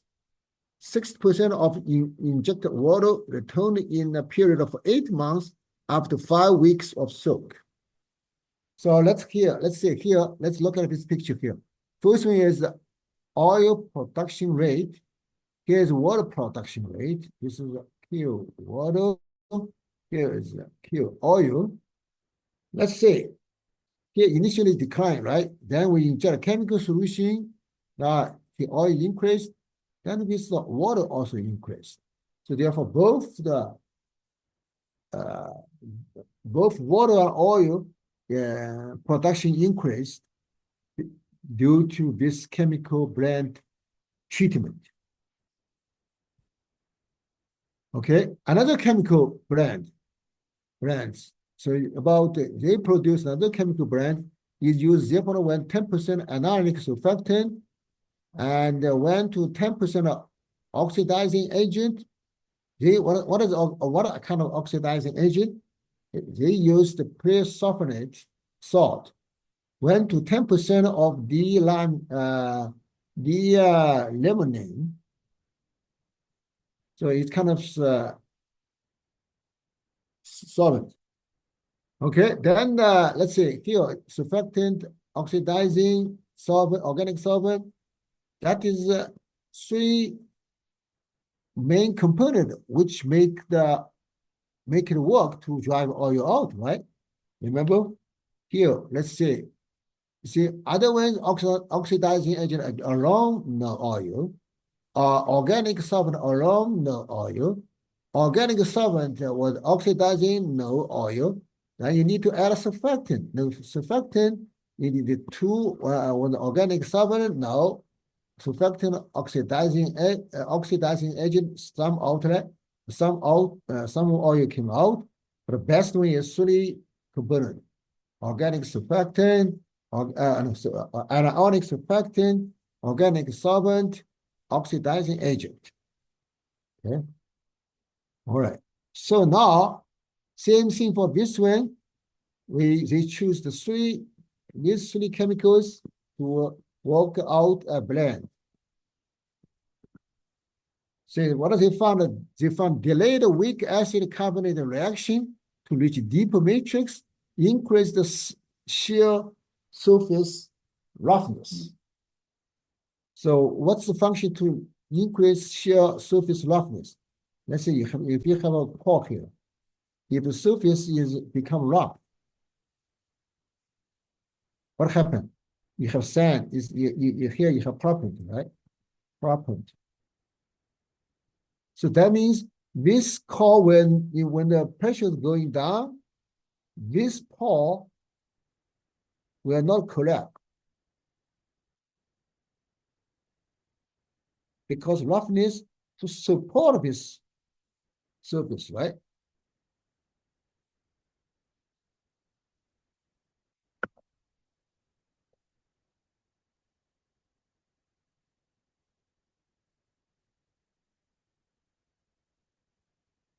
Yeah, so will not collapse.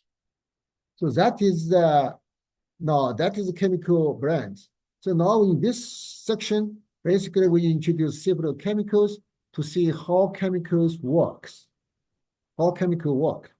Okay. All right. So now let's have another 10 minutes break, and it's oh no, okay. Another 10 minutes break. Then we'll come back. So we'll come back at 11. Okay.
Yeah. All right. So next we're going to talk about air foam drive. So what is foam? You got some idea, right? When let's say, where do you see foam? So when you wash dishes and you pour some detergent, you have water, right? In water, and then you disturb it. When you disturb it, actually you add some air in it. So now you start to see the bubbles, right? So those are actually one example of foam. That foam actually is air foam. Okay. So why do you want to get an air foam? So for the air foam, what is foam? So basically you have gas inside, and in the around gas here you have liquid film. Here, here is air, and outside is liquid fuel. Okay, then in the liquid air interface, you have some kind of surfactant there.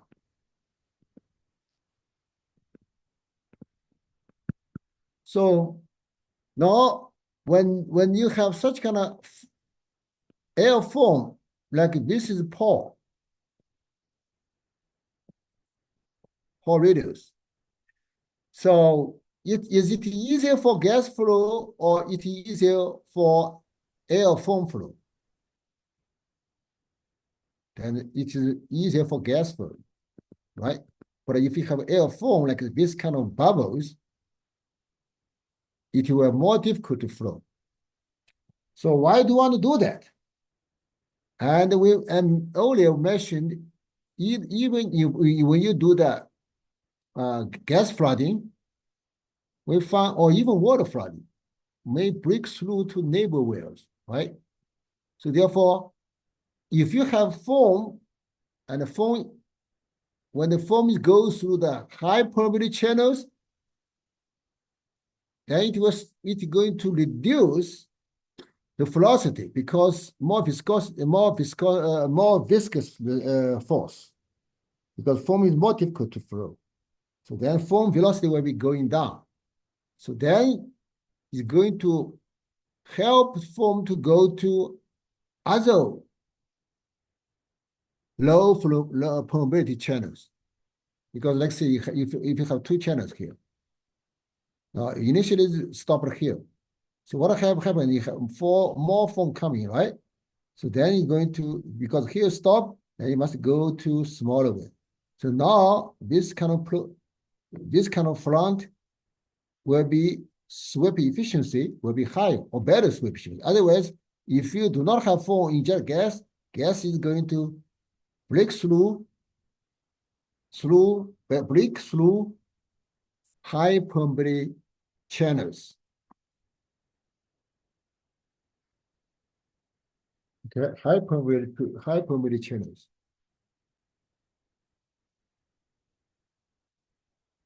So that's why how I explain the air foam drive. So let's look at a few examples. This air drive test started before water injection in this zone Chang 7 formation in April 2013. And this is the well pattern, and so much air injected to generate so much air foam.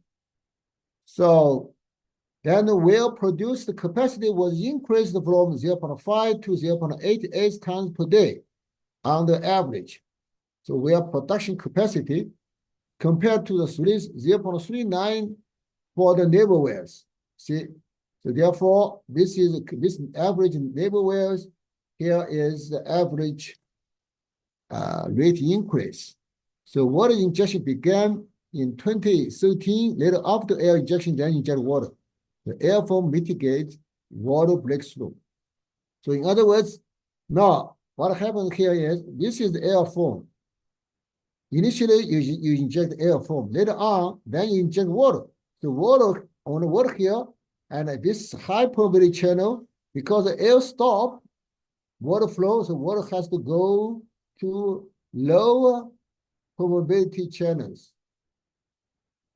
So by doing so, make water sweep efficiency or water sweep front were uniform, all right, instead of breakthrough like that, instead of breakthrough. That is air foam.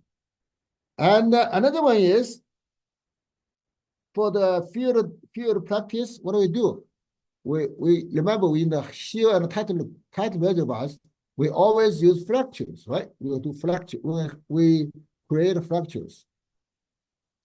And then let's say if you have a fracture here in this direction, and then whatever you fluid will go through fracture channels. But here's the matrix. Not much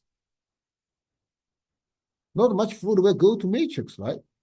Or even here you have different fractures. You also have like this is a fracture. branches, right? Fractures. So if you initially then fluid will go to these branches instead of go to here matrix, instead of going inside the matrix. Okay. So so therefore what do people do? People add some and materials, chemicals in the fracture fluid. So add fibers. What chemical is fibers? So they add 0.1 to 0.3% fibers. When the fibers when the fibers add in the fracture fluid come into these small branches, the fiber is going to block this fracture, right? So then water will go into matrix. So that is the mechanism diverts to under-stimulated interval to form a branched fractures. And then later on, the fluid viscosity is gradually reduced after some time because if thermal degradation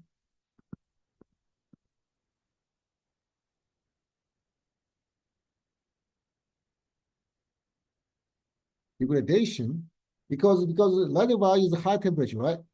Injected fracture fluid initially is cold. By the heating, and then temperature is increased. When the temperature increased, this fiber will decay. If this fiber will decay, then this water will go through this small fractures into deep matrix. So therefore, this kind of fibers is a temporary bridge blockage. Is temporary. Okay, a field case in China, porosity, permeability, so much fracture fluid, and so much sand. Average rate increased from 5.7 to increased from 0.7 to 5.7. 500 days after fracturing, the average incremental oil recovery per well was 2,244 tons. So total wells were tested. All right. Next one is called energized fluid. What is energized fluid? Gas. Because gas is compressible fluid, so it's easy when your pressure is high, it compressed, right? Then when the pressure released, so gas will expand. So therefore, gas can contain energy. So therefore, it's called compressible fluid.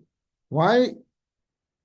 And this kind of fluid, we pour a fracture fluid, we pour some kind of a gas, or like for example CO2 or nitrogen, dissolved in the fracture fluid. When you flag, pressure is high, right? So therefore, this energy gas will keep dissolved in liquid. Then when you produce it, pressure is decayed. Pressure decays. When the pressure decline, then this gas is going to expand. Then it's going to provide energy to drive oil out. Okay, so that is the energized fluid. I just simply mentioned it. And another one is called microbial EOR. What is microbial EOR? So basically, you inject bacteria in the reservoir, or you inject in the reservoir if some ideal nutrition in the reservoir exists, or you inject nutrition if some proper or good bacteria in the reservoir. So when nutrition provide food for bacteria, and then bacteria is going to grow, and then have so that when it grows, it generates acids or gases or solvent or even some surfactant or polymers. And you know, then this surfactant polymers or gases or solvents is going to have oil production, right? So what are the mechanism for surfactant, solvent, gases? We all know it. So therefore, sometimes we make use of microbiology to produce oil. Here's a part of test: velocity, probability, temperature, and water cut, average rate. Then when injected, some producers total solution injected June to August 2009, responding in 40 days, effective 300 days. By end of 2009, cumulative oil increased to 97.65 tons. Estimated oil recovery about 550 tons. Okay. So that is by microbial EOR. So that is I finished presenting some chemical applications to produce oil in shale and tight reservoirs.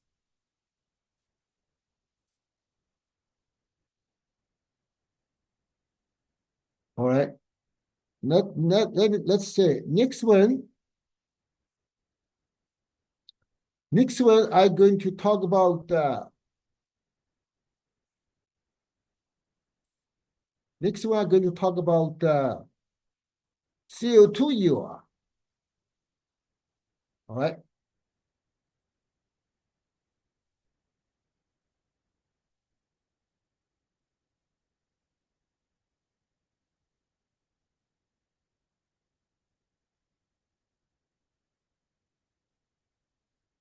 Now, can you see it? CO2 EOR. All right. So now, in the past years, first, let's talk about the past years. Actually, especially in US, a lot of CO2 sequestration project. Why do we have CO2 sequestration project? Because it is believed more CO2 released from fossil energy will change the weather. Most likely will make the Earth's temperature higher. Okay, so that is called climate changes. So therefore, we try to, but we still have to use fossil energy. But why we use the fossil energy? We produce a lot of CO2. So, but we still need to use fossil energy. What do? We try to store CO2 in the ground instead of release to the atmosphere, instead of release it.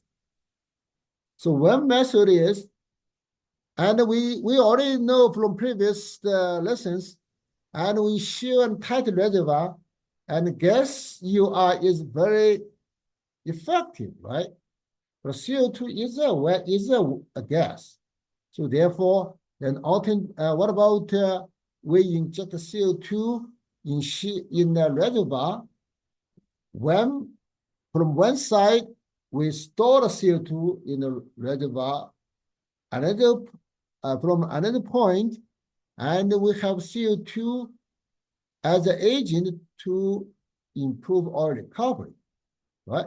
So that's therefore sounds CO2 EOR is a good topic in these days, in modern days.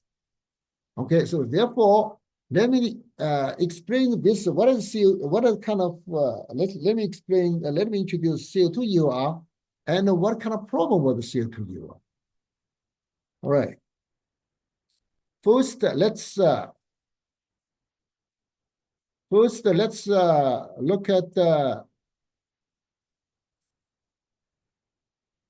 let's review something. I think I showed you earlier. Let's quickly review what are the half puff of CO2 EOR. Now, earlier, I showed you CO2 EOR here is oil recovery and a number of different cycles. And we use the CO2, nitrogen, and methane. What we found is CO2 half puff provided a highest oil recovery. So therefore, CO2 as a agent is a good fluid to produce oil. And that is experiment data. We have field data, field model, field case model, simulation work. We have also here CO2 is better than C1 and nitrogen. Okay. Oh, then next one is we're going to talk about minimum miscible pressure. Before that, let me introduce a background. When you inject gas, gas is going to mix with oil, right? When the pressure is high, what happens? Gas is going to be more and more gas is going to be dissolved in the oil. Then you keep increase the pressure. So more gas is dissolved in the oil, and even gas could become a liquid state, right? So therefore, as the pressure is high, gas higher, gas and oil can mix together.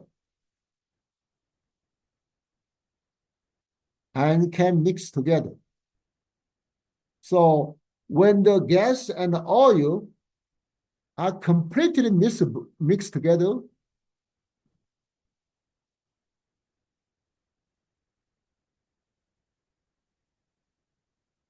we call they are miscible.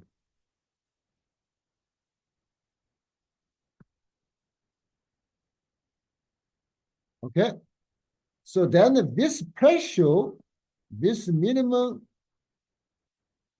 pressure for the oil gas mix completely is called minimum, or we call MMP. What is MMP? Minimum miscible pressure. Okay, so first you know what is MMP, right? Now, next one is how to determine MMP. Traditional method or common method is to use such kind of slim tube. What is slim tube? First, slim. What does slim means? Very thin, very small. Tube is tubes, very small tube test. Okay, so just look like this in here.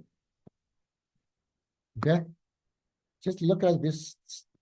So you have such kind of just around it, okay, but very thin. And then you have one end to another end. So initially, this slim tube is filled up sand and oil. Okay, you fill up sand because it represents the rock. Oil, because oil is the reservoir. And initially you fill up this oil and sand, then you inject CO2. Yes.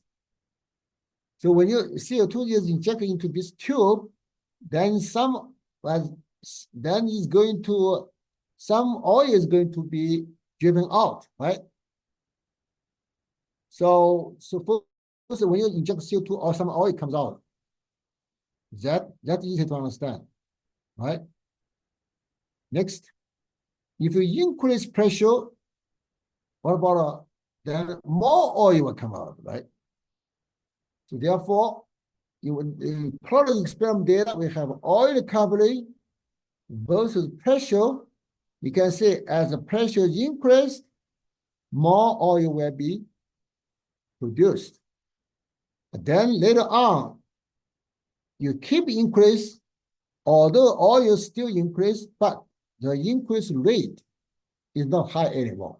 So almost like your change rate is your slope is become smaller. Okay, so oil rate is oil increase rate is lower now. Okay, now then you have such kind of one is oil rate increase fast region and a low region, and they intersect. Okay, these two straight lines intersect together, intersect at a common at this point, and this point corresponds to this point. You have a pressure, and this pressure we call MMP. Okay, that is MMP. So then let me move to explain the experiment here. Let's say here is this part is pump. So you inject CO2 here and then go through this cone tube, and then you get some oil coming out and you collect oil here. All right, yeah, okay. You collect some oil here.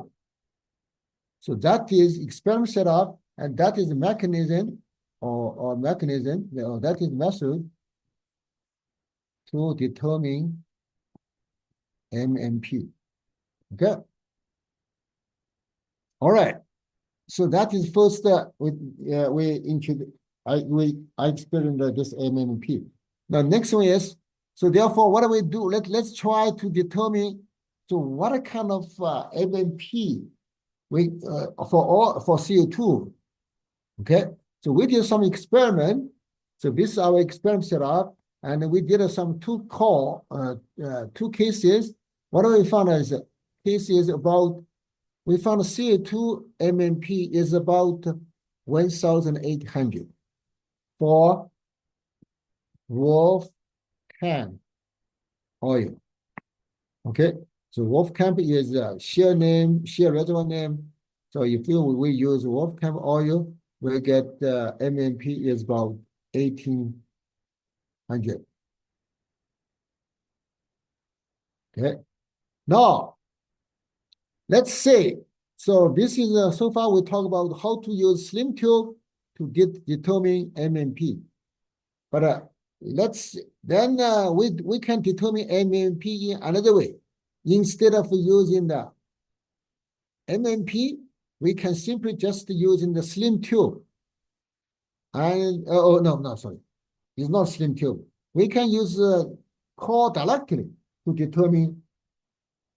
So instead of use slim tube, we just use such kind of core, and we increase pressure here, P1, here the P2, and initially with oil here, and we inject CO2, and as we increase this pressure, and more oil will come out. So we can get such kind of oil recovery and versus pressure versus injection pressure. So as the pressure increase, oil recovery will be increased, and later on it's going to be flat and intersection. We can get the MMP.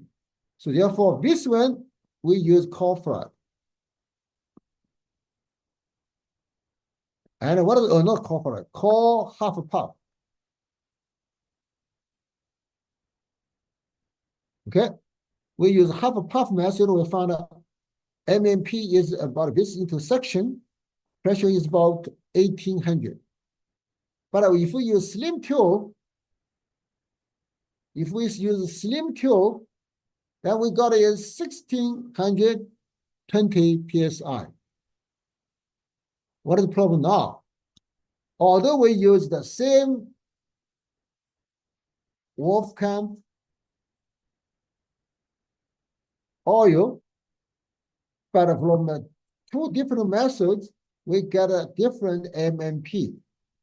So question is, which one is correct? All right, to explain this one, let's say half a puff. Here is we simulated the core flood experiment, and let's say, what about, we look at the pressure, in the core.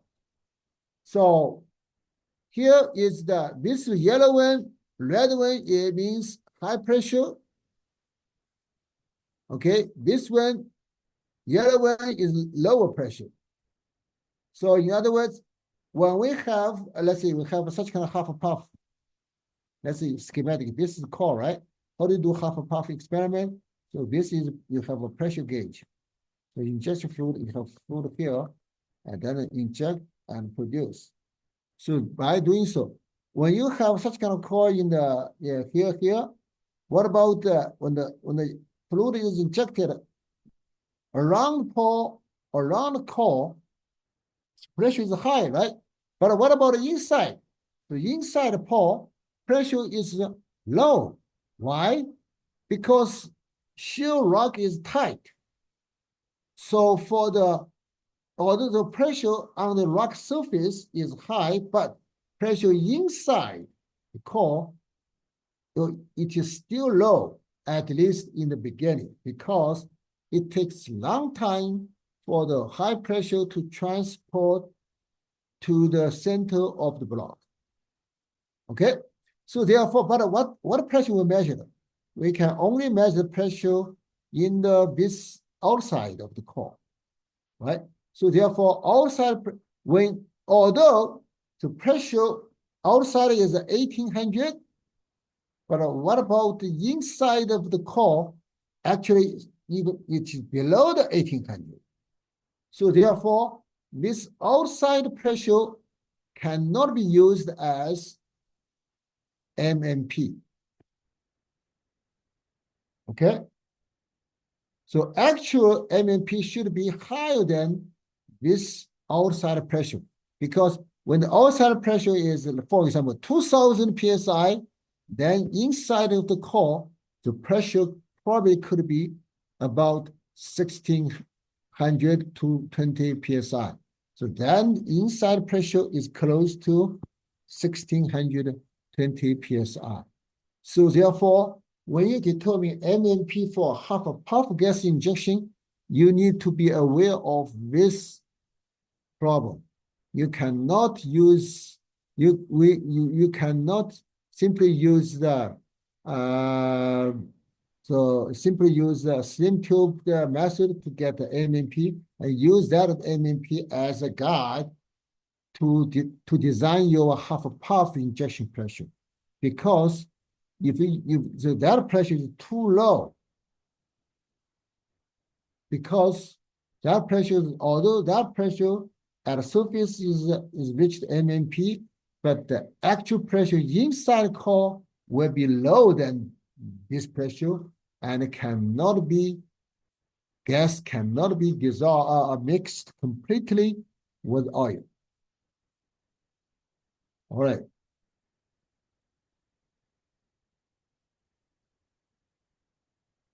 Okay, so looks like time is up. We stop here. I'm sorry, we actually over a few minutes. We stop here and let's continue the. Wait a minute. Can we? Time is up, right? Okay, 11:50. Wait a minute. We have West. I always confused. Oh no, I have 20 minutes. Okay, no. It's about 1 o'clock. I still have 20 minutes. Okay. All right, so let's continue then. Because India is a difference, you always have a half-hour difference. Most of the time zone, you only have just 1 hour, 2 hours, 5 hours round hour, but you have a half hour. It's more difficult to calculate. So your time is about 10 and a half hours ahead of mine. Okay, that is the MMP issue. Let's look at the CO2 water reaction. Now, when you inject CO2, reservoir always have some water, right? Then CO2 dissolved in the water. CO2 dissolved into what you got?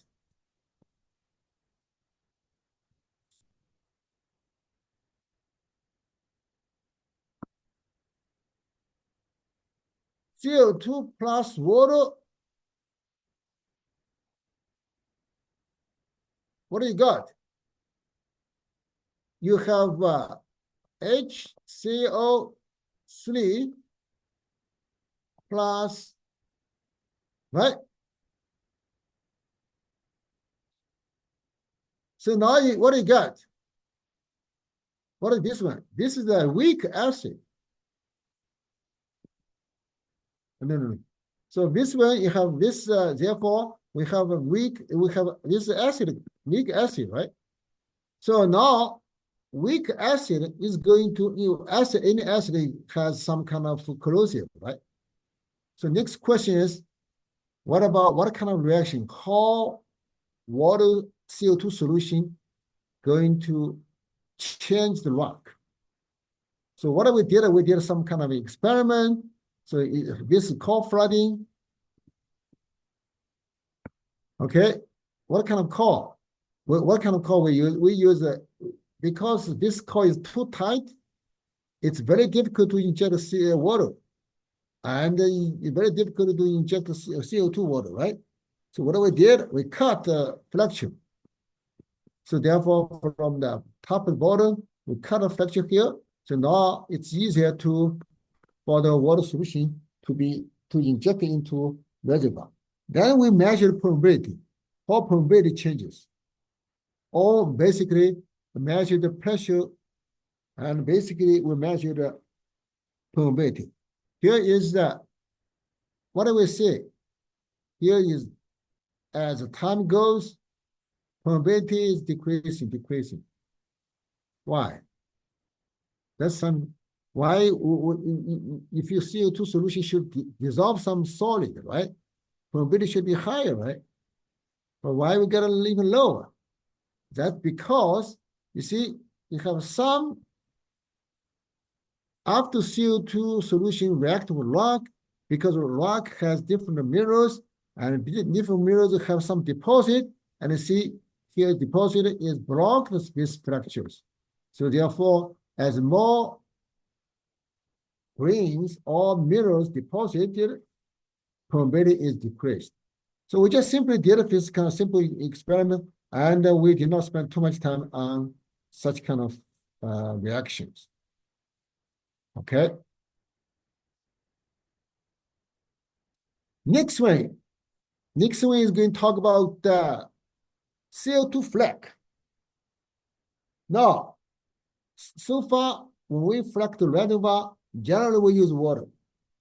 That's why we call hydraulic fracturing, right? Generally that's why we call hydraulic fracturing. Hydraulic fracturing. So then instead of, before we inject water or hydraulic fluid, we inject CO2. Why? Because CO2 is energized fluid, as I mentioned earlier, right? So you initially you pour some CO2 there, because of high pressure from the fracturing. So CO2 is kind of in liquid even, or maybe in a highly compressed fluid, or in the liquid state. Okay, so then when we produce the fluid back, during the production, when we produce fluid back, so this CO2 is going to expand it, drive oil out. So that's that's kind of a mechanism for CO2 flake to increase oil recovery.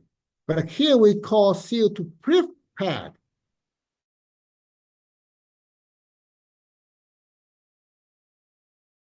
You use hydraulic pressure, hydraulic fluid, we inject CO2 is pre-pad. Pad means hydraulic pad.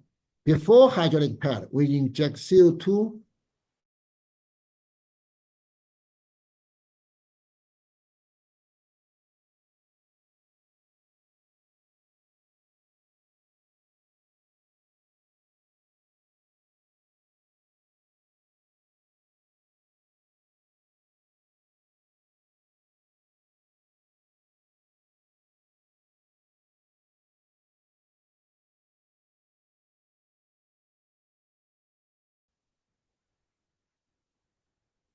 Okay. All right, so here is I did some analysis. So what is the mechanism? Why you have CO2 flake significantly increase oil recovery? So I did some simulation work. So let's say here is the ideal model. If no high, so I assume in the reservoir, due to the CO2 injection, we had more fractures, high density fractures. I say here's increase 5 times. I say initially without CO2 flag, reservoir has some mini fractures, right? I mentioned earlier, because for shale reservoir you have some slot, mini fractures. Without CO2 injection, and let's say, what is the oil recovery for 1 year? Is 3.5%. If we increase fracture 5 times, now we got 4.6%. If we 10 times, we got a 5.3%. So now here's the increase percentage. Oil increase percentage 30.9%, 50.4%. So in other words, when you inject CO2, CO2 solution is going to react with the reservoir and dissolve some rocks to make more fractures. Probably that is the mechanism for CO2 prepared to increase oil recovery.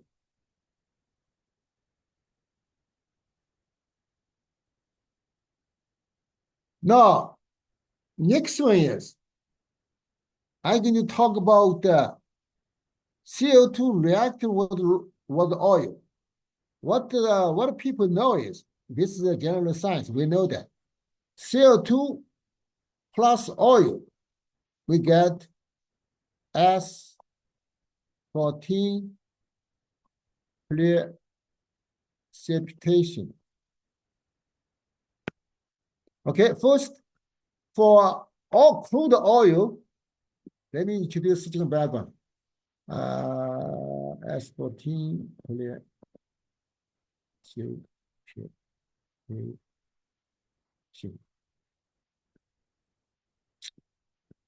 Okay, first, crude oil has some S14 inside, right? What is that S14? Basically, it's high molecular solid dissolved in the crude oil. When the CO2 mixed with the oil, then it is basically is going to dilute CO2, so CO2 dissolve in the